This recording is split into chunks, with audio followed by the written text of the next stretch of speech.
Assalamualaikum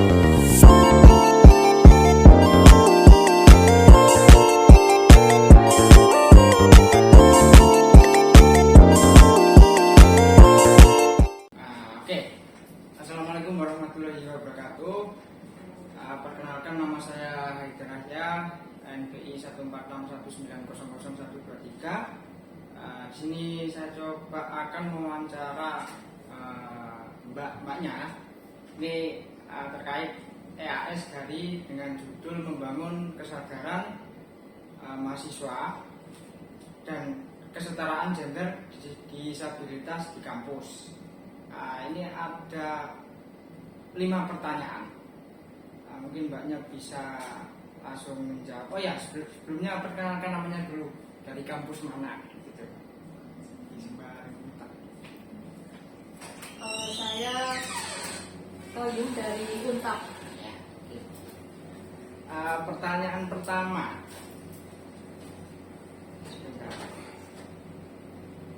bagaimana para mahasiswa dalam membangun kesadaran dan kesetaraan gender serta disabilitas di kampus?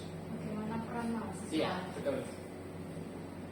Mahasiswa, contohnya sih kalau di kampus itu kan sekarang udah nggak ada ya itu kayak cowok itu harus jadi kayak ketua kelasnya, itu kan udah nggak diwajibkan kayak gitu ya. Kalau zaman dulu mungkin kalau di sekolah masih kayak yang cowok dulu gitu, tapi kalau di lingkungan mahasiswa mungkin sekarang kayak lebih ke yaudah siapa yang nggak lebih bisa, lebih mampu menghidupi semuanya, entah itu laki-laki entah itu perempuan, semuanya bisa jadi ketua kelas. Oke. Jadi perannya memang kesetaraan dari gender, si laki-laki dan si perempuan. Iya. Itu. Oke. Terus yang kedua, kira-kira nih tantangan apa yang dihadapi oleh mahasiswa disabilitas khususnya dalam mengikuti pendidikan tinggi, dan juga bagaimana cara untuk mengatasi tantangan tersebut? Tantangannya sebenarnya ada pada teman yang kalau disabilitas biasanya disabilitas ya. Iya, yang benar-benar disabilitas, apa ya, tangan buntung atau apa, ya, yang memiliki kekurangan lah. Bagaimana tantangan dari mahasiswa? Berarti itu kayak mahasiswanya itu harus apa ya? Kayak dia itu nggak boleh kayak merasa saya itu berbeda, itu nggak boleh kayak gitu.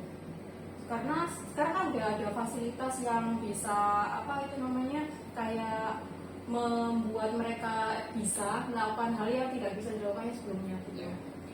Jadi kayak apa ya, kalau orang normal bisa, mereka juga bisa, itu sekarang udah bisa kayak gitu. Jadi mereka nggak boleh minder kayak gitu, lebih ke kayak menanamkan mindset mereka itu Dengan dukungan fasilitas dari kampus khususnya. Dukungan fasilitas kampus, dan juga harus dosen-dosennya juga sih yang dukung. Kalau dosennya nggak dukung, mereka ya nggak bisa.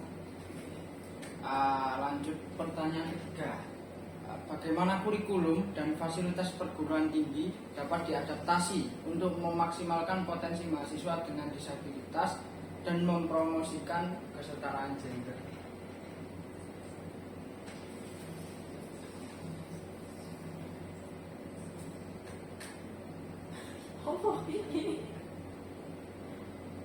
Kira-kira metode seperti apa yang rekomendasi buat kurikulum perguruan tinggi lah? Entah perbaikan infrastruktur, kita mengenalkan yang kampus yang hijau-hijau ini kan kampus go green. Kira-kira untuk case dari mahasiswa disabilitas. Biasanya kan ini kalau di kampus itu ada infrastruktur khusus untuk disabilitas, kayak yang biasanya di perpustakaan itu kan ada tangganya kayak gini untuk naik. Nah itu biasanya dikasih gini buat apa itu kayak kursi roda itu. Nah itu salah satu infrastruktur sih yang penting, paling penting kayaknya itu. Selanjutnya itu bagaimana peran akademisi dan juga perguruan tinggi dalam mempromosikan kesadaran dan kesetaraan gender disabilitas di lingkungan perguruan tinggi, menumbuhkan rasa kesadaran dan kesetaraan buat teman-teman mahasiswa itu. Itu buat akademisinya. Berarti seperti kita bikin seminar terkait kesetaraan gender dan juga kesadaran akan teman-teman yang disabilitas. Oh iya, itu boleh kayak gitu juga. Oke, terus pertanyaan terakhir nih, bagaimana strategi yang dapat diimplementasikan oleh perguruan tinggi dalam mempromosikan kesadaran dan kesetaraan gender serta disabilitas di lingkungan kampus? Kalau menurut saya sih harus mengikut sertakan apa ya dalam semua kegiatan sih. Kalau yang biasanya kegiatan hanya dilakukan oleh mahasiswa yang yang normal, untuk selanjutnya itu kayak yang disabilitas juga bisa diikutkan di kegiatan-kegiatan yang lain gitu. Kalau misalnya kegiatan sosial kan biasanya untuk membantu orang-orang itu kan biasanya yang mahasiswa yang aktif aja gitu. Nah itu yang disabilitas juga diikutkan kayak gitu juga. Terus kan biar sadar kayak gini, oh ya ternyata yang orang kayak gitu, orang yang disabilitas saja bisa memberikan kita kayak gini, kenapa kita yang normal nggak bisa gitu. Oke, ya, cukup. Mungkin itu 5 pertanyaan buat dari EAS kali ini. Terima kasih Pak. Terima kasih ya. Sekarang saya lanjut di narasumber yang kedua. Ya, sebenarnya bisa diperkenalkan Mas? Ya, nama saya Noval Akmal Kristiono dari Universitas 17 Agustus 45 Surabaya. Seperti kita kembali lagi ke topik yang di awal tadi, berbicara mengenai kesetaraan gender dan juga kesadaran akan disabilitas. Setelah kita mewawancarai Mbak Koyum yang tadi yang cewek, sekarang kita coba menanyakan pendapat dari Mas Akmal. Nanti kita akan ada 4 pertanyaan. Jadi yang pertama, bagaimana peran mahasiswa dalam membangun kesadaran dan kesetaraan gender terutama di lingkungan kampus?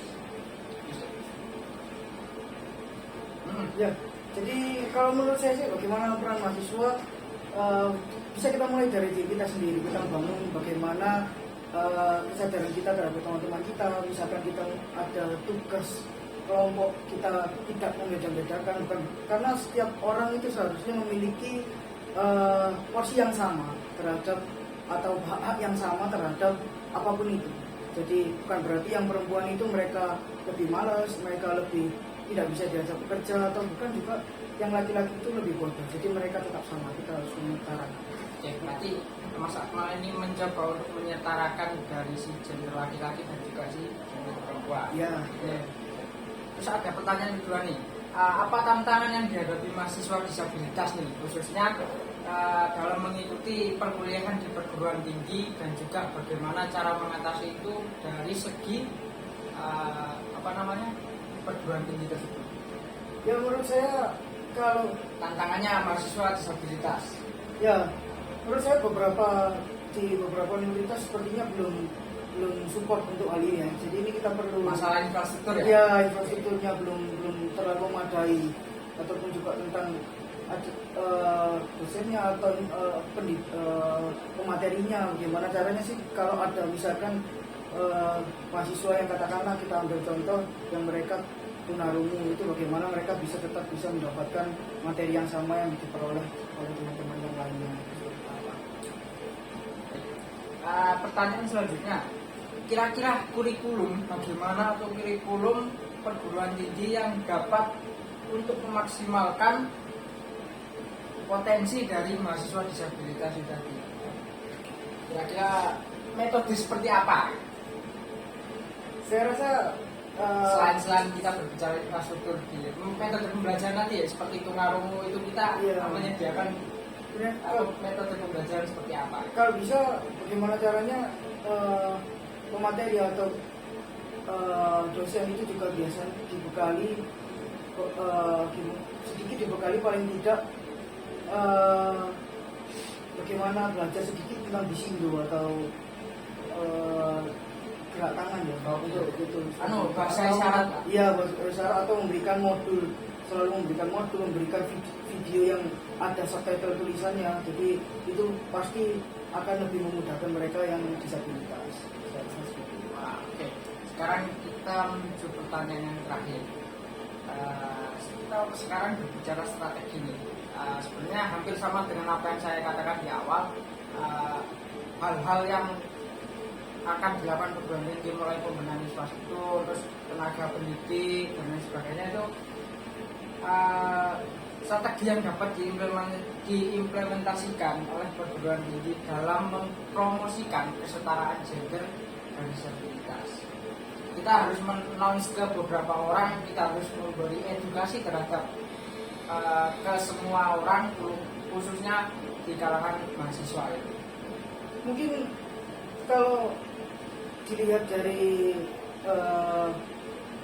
struktur organisasi dari sebuah universitas, misalnya di Kaprodi, kita bisa lihat mungkin Kaprodi ada yang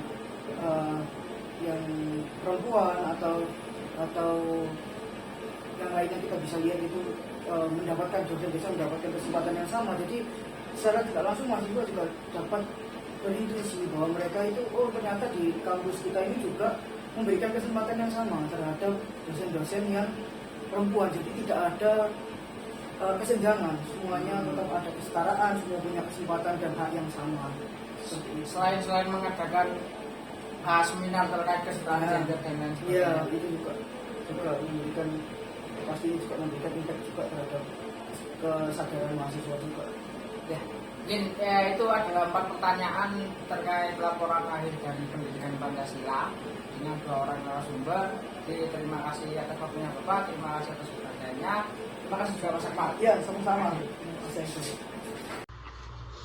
Selamat malam, nama saya Rizky Putra Pratama, saya dari kelas R Teknik Mesin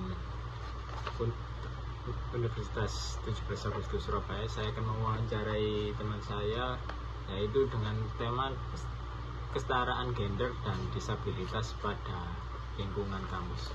Ya. Boleh perkenalan dulu, namanya siapa?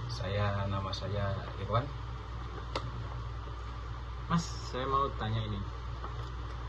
Ini kan temanya adalah kesetaraan gender dan disabilitas pada lingkungan kampus ya.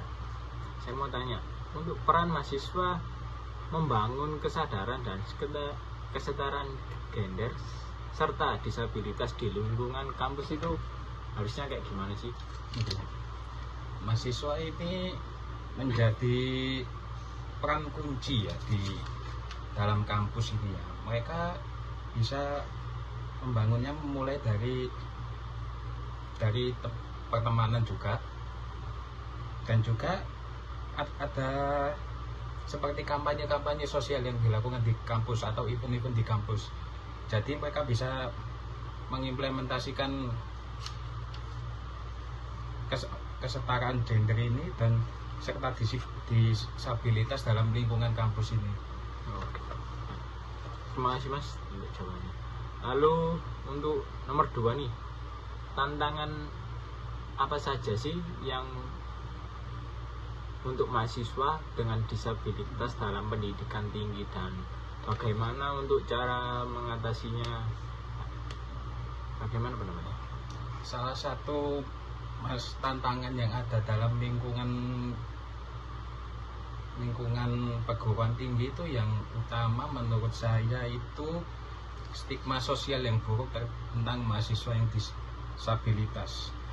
Nah, selain stigma yang buruk ini, ada akses yang terbatas terhadap fasilitas di kampus ini untuk mahasiswa yang disabilitas.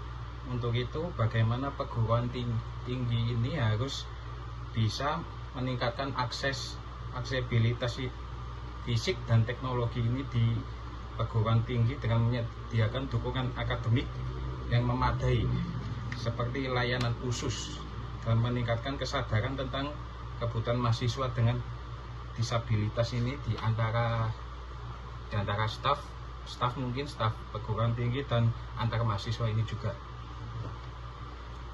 Lalu untuk nomor 3 nih Mas, adaptasi atau kurikulum dan fasilitas perguruan tinggi untuk memaksimalkan potensi mahasiswa dengan disabilitas, dan bagaimana sih cara mempromosikan kesetaraan tersebut? Tentunya menurut saya kurikulum yang digunakan ini berbeda dari kurikulum yang digunakan pada mahasiswa umumnya. kurikulum ini diadaptasi dengan memasukkan perspektif gender dan isu-isu disabilitas dalam bahan ajar, serta memastikan metode pembelajaran yang inklusif bagi semua mahasiswa. Fasilitas fisik juga harus dirancang agar dapat dengan mudah oleh mahasiswa dengan mobilitas terbatas atau disabilitas lainnya. Penggunaan teknologi ini juga dapat membantu dalam menyediakan fleksibilitas yang lebih baik. Gitu.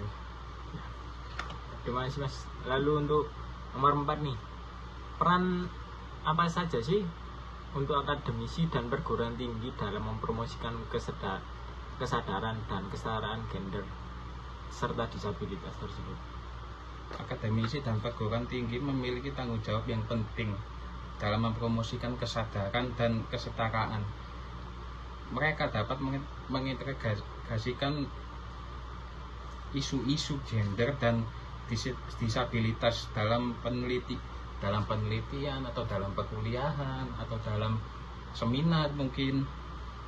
Dengan ini menjadi contoh perilaku inklusif dan mendukung inisiatif yang mendukung kesetaraan.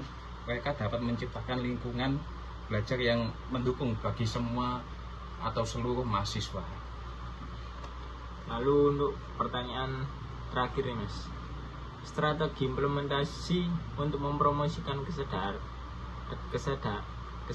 dan kesetaraan gender serta disabilitas di lingkungan kampus apa saja hal-hal implementasi yang perlu diimplementasikan pada kampus?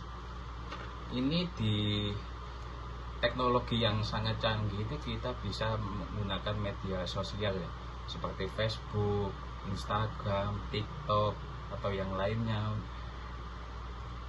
untuk mempromosikan kesadaran dan kesetaraan gender serta disabilitas di kampus ini. Dengan media sosial ini, maka kita bisa mempromosikan agar lebih cepat kesadaran diri itu tumbuh di antara mahasiswa yang lain, satu dan lainnya. Baik Mas, terima kasih untuk wawancaranya. Terima kasih untuk Mas Irwan telah mau saya wawancarai pada malam hari ini. Terima kasih. Selamat malam. Sama dengan yang normal gitu. Jadi peran pemerintah itu penting ya bagi Penting sekali karena nanti kurikulumnya harus disesuaikan juga karena berbeda dengan teman-teman kita yang normal gitu. Baik, terima kasih Pak. Ya. Lalu untuk pertanyaan keempat nih, peran akademisi dan perguruan tinggi dalam mempromosikan kesadaran dan kesetaraan gender serta disabilitas itu bagaimana sih Pak? Ini bagus ya untuk peran-peran kampus. Jadi kampus itu punya tiga tridharma kan, pembelajaran, terus pengabdian masyarakat dan penelitian. Nah, mungkin dari pengajaran itu bisa mengajarkan teman-teman kita yang disabilitas itu agar bisa lebih percaya diri lagi, bisa misalkan dia hobi di olahraga, misalnya olahraga, nggak harus teman-teman yang disabilitas nggak belum tentu lemah loh olahraganya, bisa saja dia punya otak yang pinter, main caturnya bagus atau main kartunya bagus ya kan, itu cabang-cabang olahraga yang nggak perlu fisik gitu. Itu satu.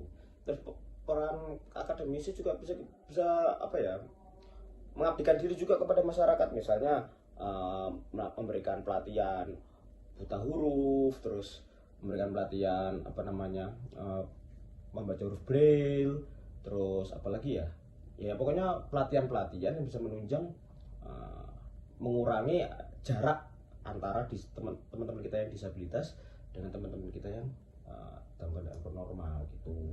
Kemudian untuk kesetaraan gender ini juga sering sekali kayak patriarki itu bisa dikurangi karena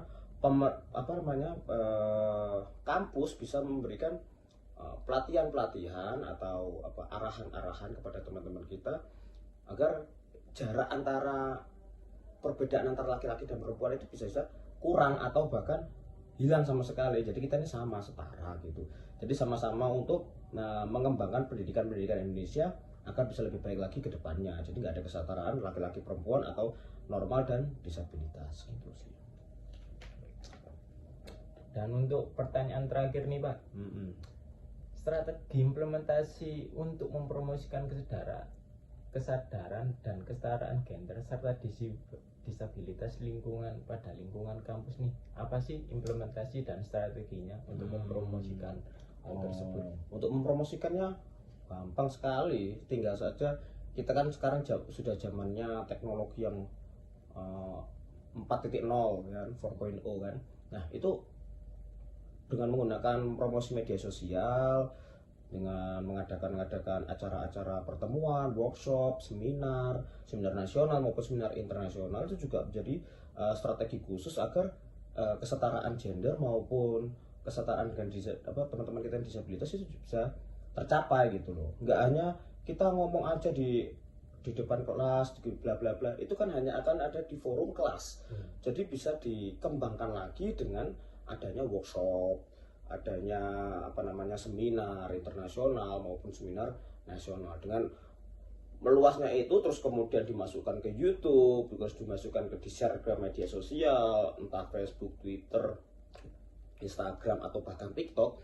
Nah, semua orang itu jadi akan semakin tahu, oh ini loh sekarang peran kampus dalam mengembangkan kesetaraan gender maupun disabilitas gitu. Berarti promosinya bisa melalui apa saja ya Pak? Bisa melalui apa saja. Media sosial, terutama media sosial itu kencang sekali kan. Semua orang sekarang pasti punya HP.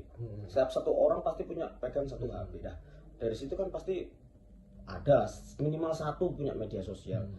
Bahkan paling kecil kan WhatsApp kan. Pasti semua orang, satu orang punya WhatsApp. Jadi itu bisa mengembangkan, bisa mengurangi kesetaraan perbedaan dari kesetaraan gender tadi sama disabilitas. Terima kasih Pak Ya. untuk wawancaranya. Kalau boleh tahu, ini Bapak Arfi ini pekerjaannya sebagai apa? Dan saya sekarang dosen di UINSA, kemudian juga aktif di beberapa kegiatan-kegiatan di masyarakat. terima kasih Pak untuk Ya. wawancaranya. Siap. Terima kasih banyak untuk wawancara yang kelas ini. Yeah. Terima kasih untuk semuanya. Saya Rizky Putra Pratama. Sekian, terima kasih.